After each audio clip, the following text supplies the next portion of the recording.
আছে, কিন্তু খাস করি চেষ্টা করবো ইনশাআল্লাহ। না 3 মিনিট আর আমরা पूरा 5 मिनट 2000 तशरीफ रखें कैसे इतनी लंबी तकलीफ करके এই যে বছর চলে ওদিকে গেল বছর চলে গত রমজানের পর থেকে 9 মাস আমরা চলিয়ে যাই। 9 মাসে 20 বাবদে আমরা 7,33,730 টাকা আমরা পাইছি। কালেকশন বাবদ 6,79,500 টাকা, টোটাল 14,13,230 টাকা আমরা পাইছি। মোট ব্যয় হয়েছে 20 লাখ টাকা। বেতন বাবদ 12,37,309 টাকা। মোট ঋণ হইল কি 4,71,570 টাকা। কিতাব বাবদ 90,000 টাকা। ঘর মেরামতি 1,22,000 টাকা। কারেন্ট বিল 47,000 টাকা। টোটাল খরচ হয়েছে 20,68,960 টাকা।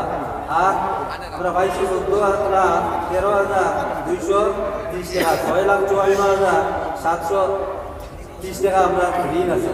আর আগামী 1 বছরের লেগে আমরা যে পরিকল্পনা করছি এটা বেতন বাবদ 13,80,000 টাকা। হোস্টেল খরচ 50 জন ছাত্র ধরিয়া 15 লাখ টাকা। কারেন্ট বিল 60,000 টাকা। ঘর মেরামতি 1 লাখ টাকা। ঘর নির্মাণ বাবদ আমরা এখানে ঘর একটা আছে সেইটা লম্বা দিকে ওটার পুরো 2টা স্ল্যাব দেওয়ার আর কিছু কাজ করার 20 লাখ টাকা। ফার্নিচার ক্রয় এখন যে ছাত্র আমরা ফ্ল্যাটও ঘুমাইতরা এটা সরকারি কানুন হিসাবে এখন খুব কড়াকড়ি কঠিন মাঝে না হইলে গিয়ে আমাদের করে দিই।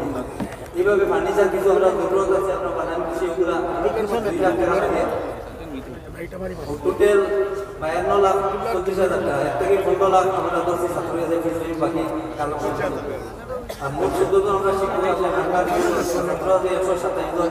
ঘর আমরা এখানে 60টা দিয়ে পাহাড় একটা আছে পাশে দিয়ে কিছু আমরা কাম চালাই। আর এদিকে চলে রোড দেওয়া টিন দেওয়া পাশর বেড়া আমরা 108 আছে ওটা দিয়ে আমরা কাম চালাই। আর হদিসর যেগুলো আমরা গরম মাঝে বানানো চলে। আর শিক্ষক যেগুলো হদিস পড়াইছিলাম এর মধ্যে 5-6 জন পয়সা নেই না। অন্যদিকে কেউ রিটায়ার্ড হিসাবে আসে, কেউ আগে টাইটেল মাদ্রাসা আসলো এখন হায়ার সেকেন্ডারি কনভার্ট করছে ওদিক থেকে বেতন হইতে হিসাবে গিয়ে করিয়ে দেয়। আর আপনারা সাহিত্য সহায়তা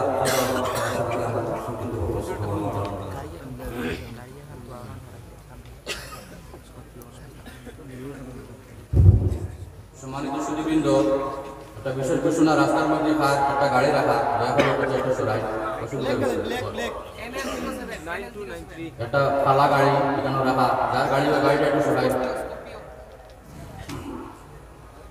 মোহতারাম হাজিরিন, আমরা এতক্ষণ যার অপেক্ষায় ছিলাম আসাম রাজ্যিক জমিয়তুল উলামার সভাপতি আমাদের মেহমান মৌলানা বদরুদ্দিন আজমল কাসিম সাহেব আমাদের সম্মুখে উপস্থিত হয়ে গিয়েছেন। ওনাকে এখন গ্রহণ করবেন মাদ্রাসা শেখুল হাদিস হযরত মাওলানা আবুল হুসেইন মোহাম্মদ লুকমান সাহেব। আমাদের সম্মুখে উপস্থিত হয়েছেন বিশিষ্ট সমাজসেবী জনাব আজিজুর রহমান তালুকদার সাহেব। ওনাকে গ্রহণ করবেন মাদ্রাসার মুফতি সাহেব।